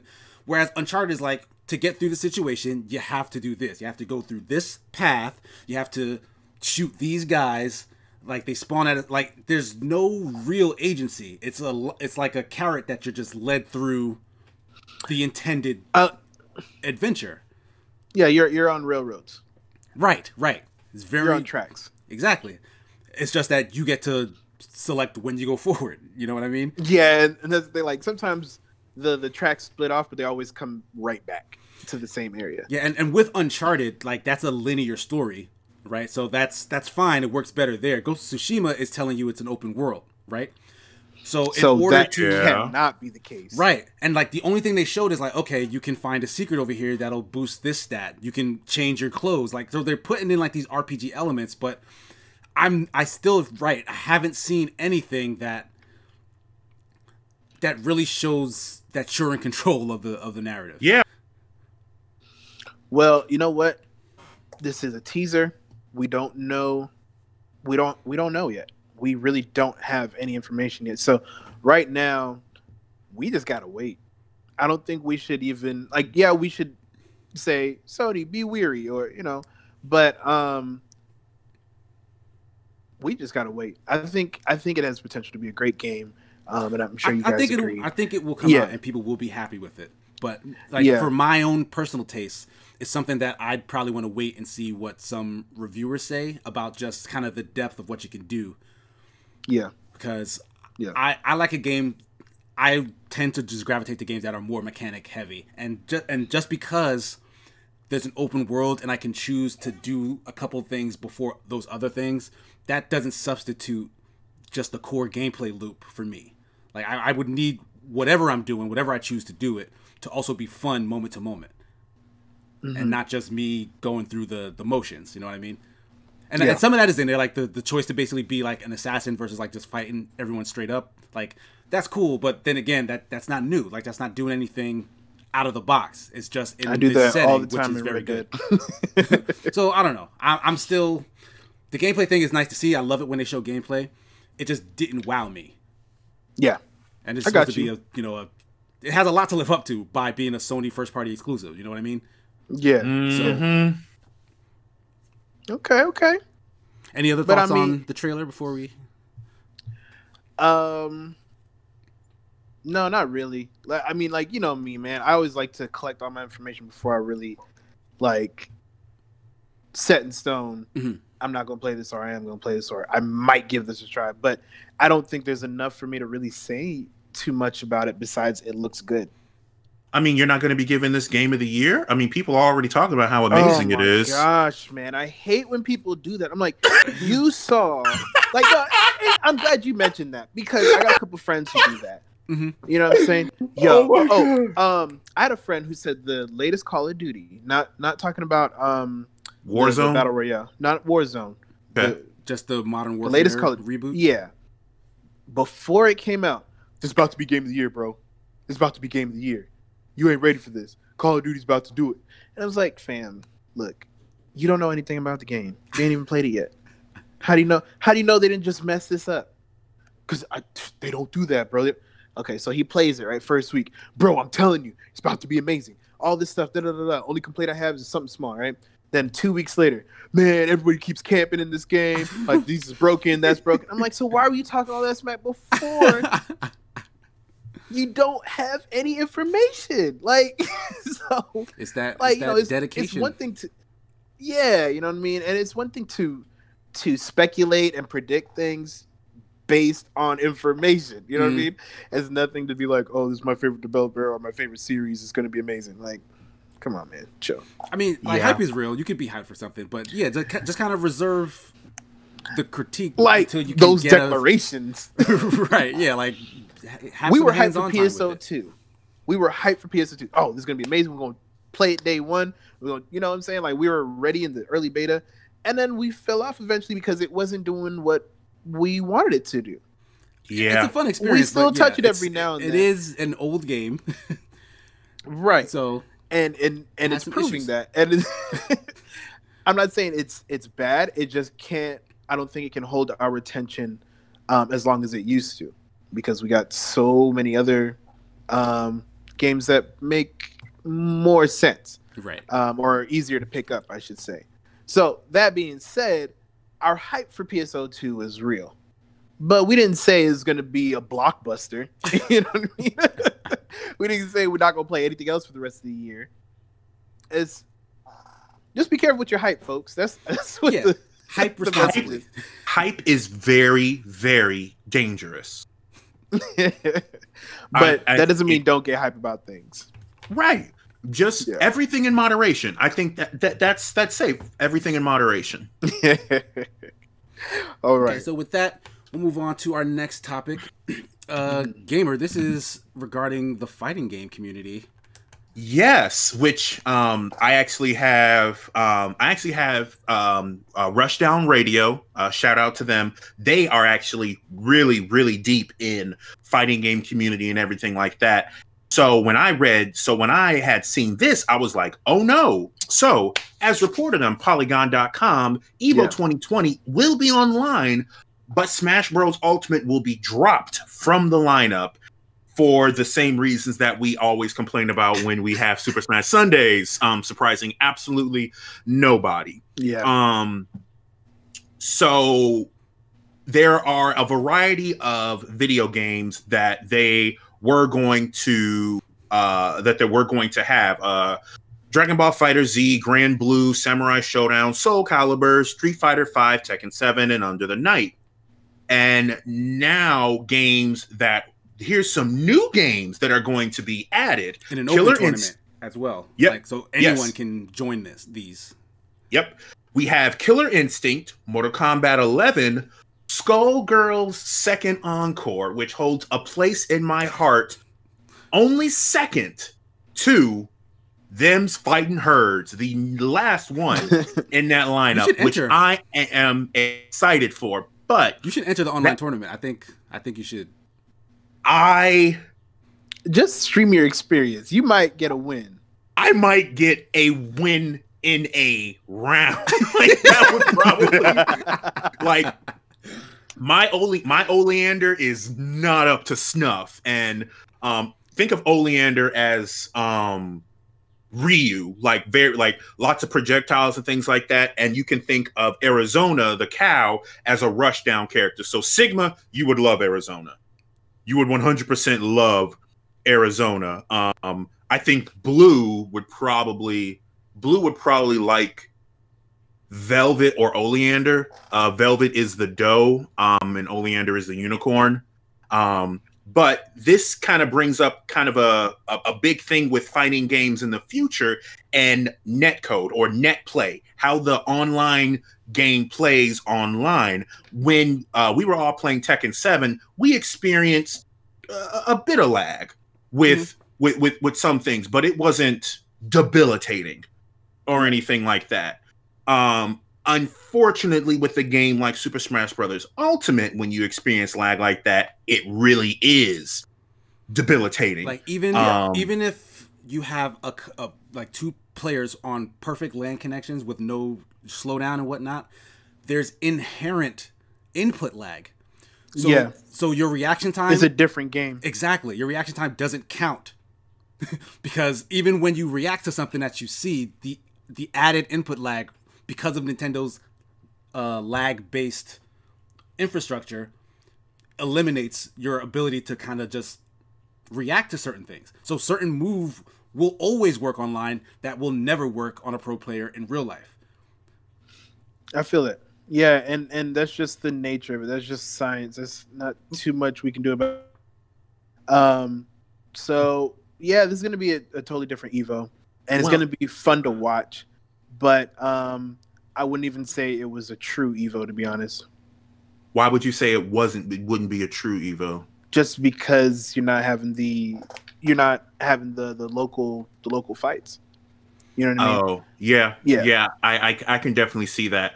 But here's my question to you, gentlemen. When I looked at this article, the first thing I thought of was okay, Super Smash Brothers, who some people in the fighting game community would not even consider Smash to be a fighting game at all. Don't recognize its legitimacy. That aside, our last few podcasts have always talked about what this pandemic has changed or what it will change. I'm going to go out there and say that this pandemic has at least shown the weakness of online games with bad net play. Because you won't be able to always get that ability to play locally. For example, when we all got together and we played Streets of Rage on Steam. Yeah. Now, we all have decent internet connections. It was just that infrastructure that we were all on that was bad. But imagine if that was near perfect. Imagine if you had the same connection, mind you, what I'm going to say, when it works, as what you have with Rockstar or something like that. So one, this is in reference to Steam's what was it called, remote play or remote play? Yeah, remote play. Remote play. That's technically in beta right now, right? Yeah, I think so. I don't know if it's okay. I don't know. So I'm not sure. I was gonna say in there, I'm pretty sure that's still in beta. I know Mr. Gamer is gonna look it up right now, but no. When it comes, no, it's not in beta. It's not in beta. Up, then I tried. Yeah, nope. Sorry. No, it's not in beta. It's out there. It's on Google Play, App Store. It's even on Raspberry Pi. Oh my gosh! Never mind. Yeah. No, it's not. Not in beta. Yeah, no, that's about it. I tried. But you know, if this stuff works, just like you said, it works, and they're good ideas. It's just, I wouldn't be blue if I didn't take the time to say that Chicago internet isn't amazing, so maybe blue that could have been the problem. Blue. We always got to talk about the internet, you know what I mean? Do we really? Do we absolutely have to, good sir? Oh man, I'm just poking fun. I know you are. I mean, that is part of the issue, is that these aren't dedicated servers, right? Like, because that would solve a lot of these issues. Like, these are peer-to-peer. Yeah, peer-to-peer connections. So it was a choice Nintendo made to have this, and it's a financial choice because they don't want to spend money hosting servers for all these fights that are going on. So fine, but if you're gonna do a peer-to-peer network, there are better versions of what's out there for fighting games than Nintendo has chosen. I'm assuming Nintendo may have gone with what they went with again to save money. Because like the reason why Dragon Ball Z Fighters, Grand Blue Fantasy, Soul Calibur, all these other fighting games are in the lineup for EVO isn't just because they're the most popular fighting games, because Smash won Fighting Game of the Year last year. It is the most popular fighting game. Say what you want about it. It's the most popular fighting game, period. It's not on this list because it doesn't work online. Like that's saying something. No, like, you hit a very big point, especially with people not being able to just pick up their controller or whatever and go over to their friend's house. And it is extremely frustrating to know that you're doing a combo and then everything stops like a PowerPoint presentation and then defeat. Like, and then you just lose because of a bad internet or because of the connection itself. Like, I don't know if you guys got wind of this, but Nintendo themselves were doing an online tournament, or have been doing an online tournament for some time, right? Yes. During Nintendo's own live stream, right? They were watching matches of, I believe, some players in the East. Mm-hmm. And so the broadcast, is going to hit the East first, and then, there's going to be a delay as it gets broadcast to the rest of the country. They stopped the broadcast because it was lagging, and had the hosts tell the audience, oh, you're going to see some slowdown in the East, but it's because of the broadcast, blah, blah, blah, blah, and players out in the West aren't going to see that. They're going to see it running normally. That's a lie. They were broadcasting their own matches being laggy, and they basically edited that to what got sent out to the West Coast. But since the East, they don't have the time to do that, they cut it and lied to them. That's terrible. So this happened before the whole EVO thing, right? But it played a large part, I'm sure, in EVO's decision to be like, no, we're not going to deal with this. Because it hurts the quality of the broadcast. It hurts the integrity of the competition. So Nintendo has egg all over their face. People aren't buying that nonsense excuse. Like, they got kicked off the roster for EVO. But I'm still not at all in the mindset that Nintendo gives a damn. I don't. It's not. I will agree with you that it's not their focus. They focus on couch co-op. Yeah. And local play, and they do great at it. And that's what people buy the Switch for. And I think the only reason that we have Nintendo Switch Online is because it's 2020. Yeah. Like, because I mean, even when it first came out, it was the cheapest of the big three between Sony, Microsoft, and Nintendo. It was the cheapest, so it was great. And of course, the criticism was, okay, well, what do you get with it? Oh, well, they will select old ROMs that they will then put onto. I mean, we have to call it like it is. They're going to put old ROMs available for you to play, and the other people's like, so you mean everything that I could do with my Raspberry Pi right now and with the entire NES library, I'm going to pay $20, $30 a year, which again, good price, to play those on my Switch.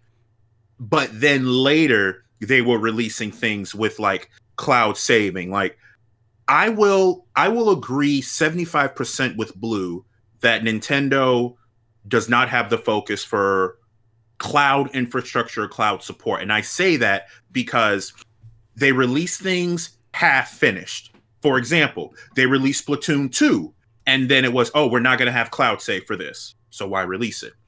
Animal Crossing, your island is connected to your device. We do not support cloud saving for this. Yeah.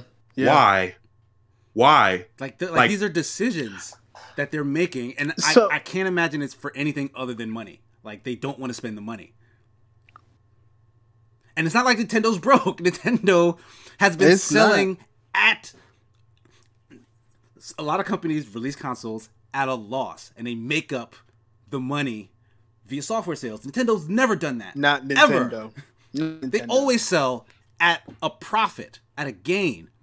and they still won't spend the money to make the online portions of their games function. Their entire online infrastructure, they won't spend the money to make it even comparable to the other two big players out in the world. And now they have the highest rated, most popular fighting game in the games industry. Not considered a fighting game? I mean, maybe not, but they won the award. They got all the praise. They got all the sales. No, you're right. But they don't care enough about the community that embraced that game to give them a functioning online experience. Because we're still buying it. Not only that. I mean, not only that. I mean, hold on. Not only you remember the phrase the squeaky wheel gets the oil, right? Yeah. This is a very small minority of people who play on Nintendo online, because you have people who, like, if you were to at this moment right now, if you were to pick someone off the street and say, hey, how's the online play on Switch? That person would probably say, oh yeah, when I'm on my island inviting people, it's great. It's perfect. Because I don't use Smash Online. Exactly. Those people I don't think those people have been loud enough to say, hey, Nintendo, can you fix this? Mr. Bowser. There is a hashtag on Mr. Twitter Bowser within the Smash community, like fix Smash. I think it's Fix Ultimate Online or Fix Smash Ultimate Online. One of those two things. So, like, the Smash community, you need to be putting that hashtag on every one of your tweets, bro. Yeah, the Smash community specifically has been trying to get Nintendo's attention, but I feel like they're always asking Nintendo for stuff, and Nintendo's constantly ignoring them. Because you're right, they're not a big enough subsection. Like, the majority of the money that they get are from people who don't care about that stuff, and it's good enough. And so Nintendo, Super Mario. To them, I guess it's not worth it. But I will say, though, thinking about it because the one thing that I always want to do when we have these is like, okay, so we presented a problem. Well, what would it look like if we could fix the problem? What solution could we give to fix this problem? Could you imagine playing Super Mario Brothers, Super Mario World together online like that, but the old NES version, or co-op NES Mega Man like that? I would happily throw my nostalgia bucks at that. I mean, that's pretty much Mario Maker too, honestly. Well, yes, but I'm talking about that doesn't work well. Like the exact thing you're talking about, like you can link up with friends, you can play randos on like created levels in the SNES style, in the new Super Mario Bros. Style, in the Super NES style, and it's laggy as all hell. Does not function properly. At least the last time I was in there playing. I will say it's not the best, but they tried it. Nintendo, please fix this. Please fix this. What's those hashtags again, Sigma? So we all know to put these. I think it's Fix Ultimate Online. I'm gonna look for it right now to confirm. We're gonna put that on our Super Smash Sunday stream post. Fix Ultimate Online. Yep, Fix Ultimate Online. It was like number 5 trending at some point. Wow. Okay. All right. We're going to try and push that back up. All right. What's the last thing we got to talk about here? We'll move on now to our final topic. Yeah. Unreal Engine 5, the shareware game engine from Epic, has a new tech demo that just came out. And it was extremely impressive. I don't know if you guys watched it. Like they were showing off environments like rock formations, like lighting, shadow, sound, like all this stuff that really looks like movie quality environments. And they claim that it was running on the PS5. So everything they showed in this demo, like the photorealistic, cave side environment and temples and statues and whatnot, they look straight out of like just real life movies, like photorealistic. So I wanted to say something real quick. Earlier on, when I was talking about Ghost of Tsushima and I saw the trailer and I thought it was real, I was mixing those two videos up. Oh. It was this one that I thought was real. Okay. And Ghost of Tsushima, I still think Ghost of Tsushima looks gorgeous, but that wasn't what I was talking about earlier. Got you. Understood. Because definitely this looks real. Yeah. It's indistinguishable as far as I can tell. Right? Yeah. And they're saying it runs on a PS5. Like, they even had the ending sequence where this character and to mind you, like, they claim this is a playable thing. Like, it's not an actual game. You know, they made this just to showcase the tech. So it's not a real character. It's not a real level. But it is an interactable thing where you move a character through the world. And the ending sequence, this lady, like, jumps off of a cliff. She sprouts some kind of magic wing thing, and she, like, zooms through, like, a bunch of environment at a really fast clip. And all of it is being loaded in super quick. So, runs like a dream, it looks like, right? But they're saying it's on the PS5. We know for a fact that the PS5 is the weaker of the two consoles coming out. They do have the advantage of the write speed of the solid state drive. So in terms of loading, the PS5 does have the edge. So there was a ton of speculation as to, so this looks great. We all can agree upon that. But is this only possible on the PS5? Because this is a demo that, and mind you, Unreal Engine is shareware. It goes on everything. Like, that's what the Gears franchise is built on. Yeah. Right. Oh, yeah. I started learning when I back in 2009, I was doing game development out in Santa Monica, and that was one of the first systems they had us start learning on, was the Unreal Engine. And I get it, bro. Yeah, it's like Mortal Kombat, I believe, runs on that. Tekken runs on that. A lot of them. Tons of, like, all your favorite franchises, not all, but majority of them probably use Unreal Engine. Like, it's probably the most used engine of just games, period. So for them to do a demo... This? No, I'm sorry, go ahead. Real quick, back in my day, Unreal Tournament was a game. I do remember that. Okay. So true. Yeah, that's the roots of that engine, in all honesty. Yeah. But for this company who basically has their hands all over the industry to reveal their newest iteration of their software, and then to say this is running the PS5, that sparked so much interest. And so, does this only work on the PS5?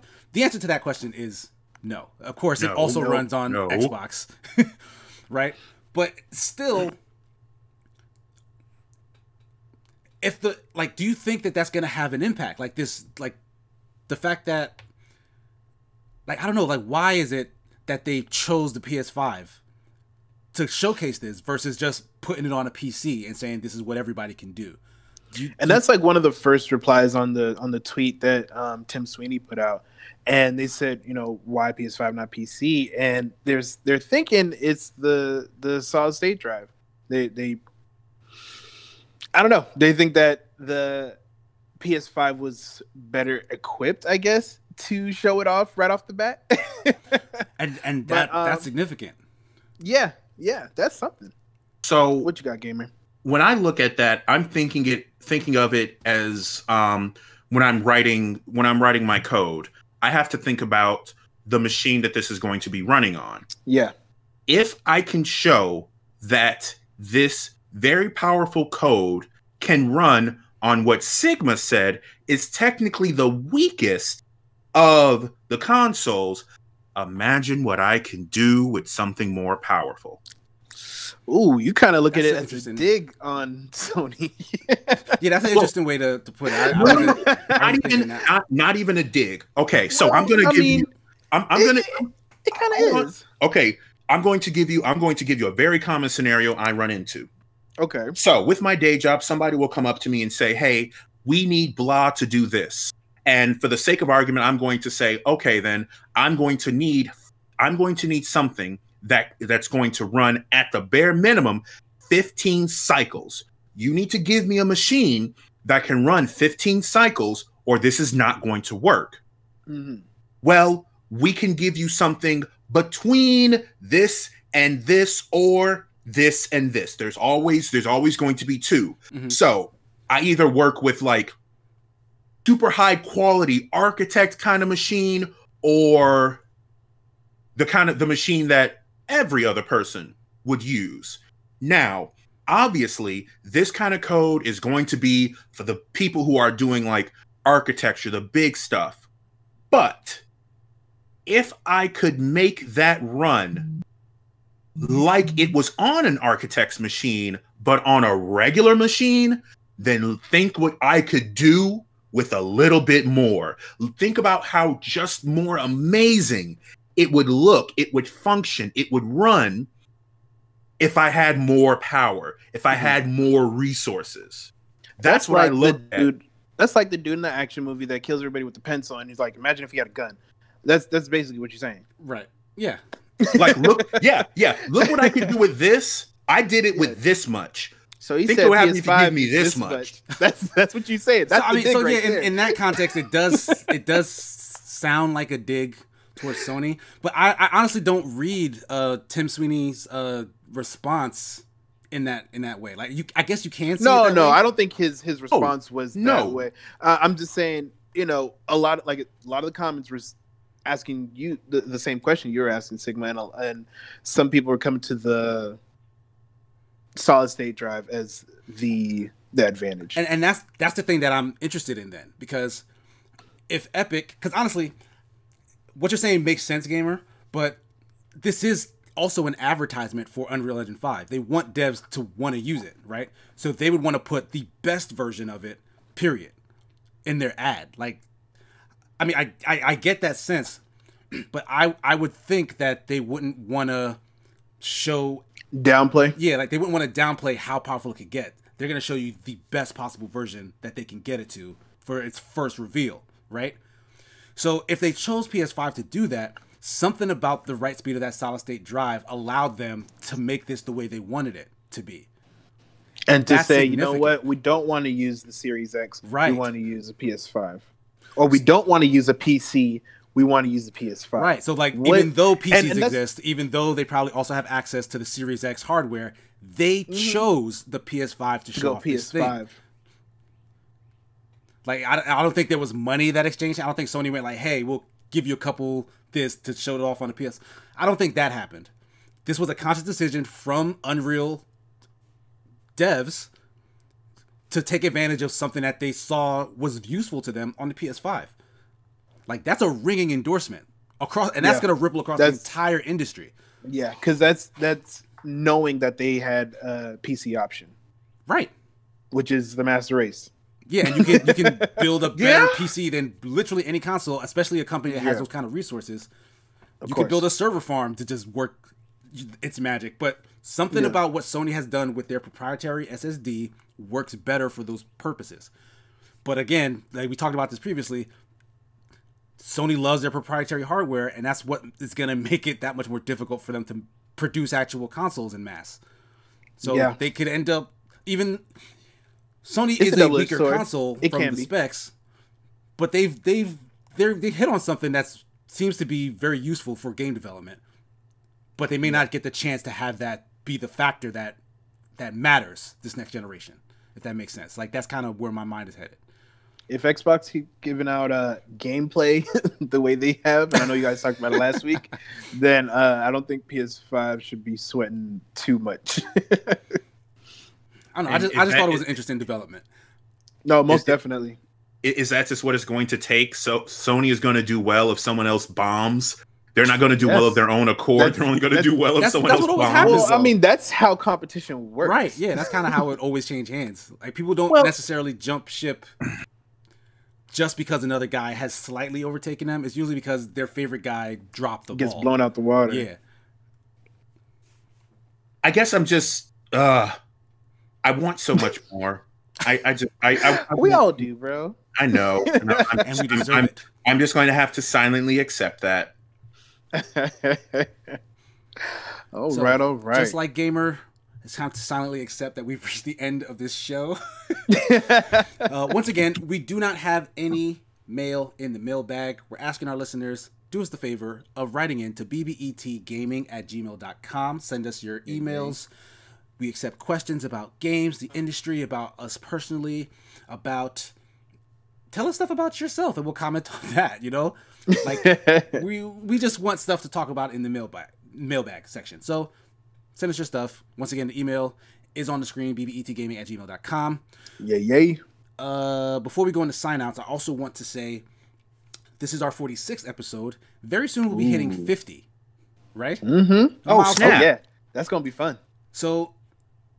we'll probably send something out regarding the date just to just to not jinx ourselves, but probably at some point next month, we're going to do a live 50th episode of the BBET Gamescast. It's going to be dope. Yeah, it should be a lot of fun. Everybody should be here. You guys will be able to hear us talking in real time. We'll be able to read your, chat messages as the podcast is progressing. And, some other surprises, some cool questions, some looks back at the almost a year of us producing this show. Bro, so far. This is crazy. It's been so long, and we've put out so much, and we've accepted so much from the community, you know what I'm saying, going back and forth, and it's been a long ride. I can't wait to talk about it on the 50th episode. Right. I'm already getting my wardrobe ready. Right. Yeah, it should be a lot of fun. So I hope you guys join us for that when it happens. We actually record on Sundays, even though these post on Tuesdays. So that live episode will actually be on a Sunday. We'll keep reminding you about this, especially once we get some info going out to the social media stuff. So stay tuned for that. That's going to be coming up in the future. Gamer, where can people find you if they're looking for you on the internet? Hello there. I am Mr. Gamer, SBRMRGAMER on Twitter, on Mixer, on Xbox, on your car, and also at the Star Button Review. Did you know that you can actually play Shantae in a Tesla car? I didn't know about Shantae, but I knew that they put Cuphead in there. Yes. Yeah. I think maybe it was Cuphead I'm thinking of. Maybe it is Cuphead, but there is a USB controller input in the Tesla, so you can play Cuphead in your Tesla car. Now, I don't know why you would be doing that in your car, but you could. I mean, I had a job back in the day where I would sit in my car for hours. So if my car was a Tesla and I could just play a... But that's what a Switch is for. You're right, except... sometimes Switches die. Sometimes you forget them at home. Your car is there. If you can afford a Tesla, you can afford a Switch, and you can afford a car charger. Okay. There we go. But yeah, there's people can find me. So, Blue, where can people find you? It's your boy, Blue Bones Billy B, 0NES, talking to you from my cell phone this time. Yeah, actually, I've kind of normalized everything, so you can find me everywhere with Blue Bones, BLUB 0NES, and on Facebook, it's just Play with Blue Bones, just like you see it. Yeah, we got some guest speakers coming in soon too. You know what I'm saying? We got some stuff in the works, y'all. So make sure you hit that follow button, por favor, and especially that subscribe on YouTube. We definitely appreciate it. I see our Twitter just blowing up even this morning. So keep engaged. Join that Discord. Like you hear, we talk about it almost every podcast. We love playing with our viewers. You know what I'm saying? Our latest Super Smash Sundays was great. We had a lot of people coming through, not just in the chat, but in the party. So just come out and hang out with your boys. You know what I'm saying? Yes, please. Yeah. You guys can find me on pretty much all social media at Sigma Gears 9. You can find me on Facebook at Sigma and Son. You can find my 3-minute reviews as well as opinion pieces and other live streams that I do with Escapist magazine. So definitely check that stuff out. I think the next thing that we're probably doing is the most recent thing I did. Jack Packard from Red Letter Media, who now works with Escapist. He does his own shows on Escapist and such, but some people might remember him from Red Letter Media and Best of the Worst, like big YouTube channel or whatnot. He started a Tuesday stream, and we'll sometimes have some of other Escapist staff on it. This past week, he was playing Animal Crossing, and I got to sit in and basically talk with him and talk about Animal Crossing and other things. So definitely check that out on Escapist. I gotta watch that. But it's like just search for like Jack Plays or something like that. That's probably what it is. That's not gonna work, but I'll figure it out. Well, no, first start with Escapist and then search for Jack Plays. There you go. But that's gonna do it for episode 46 of the BBET Gamescast. Thanks to my two co-hosts. We'll see Jeff sometime next week. Happy birthday, Superboy Jeff. Superboy Jeff. Good one. Peace. Deuce.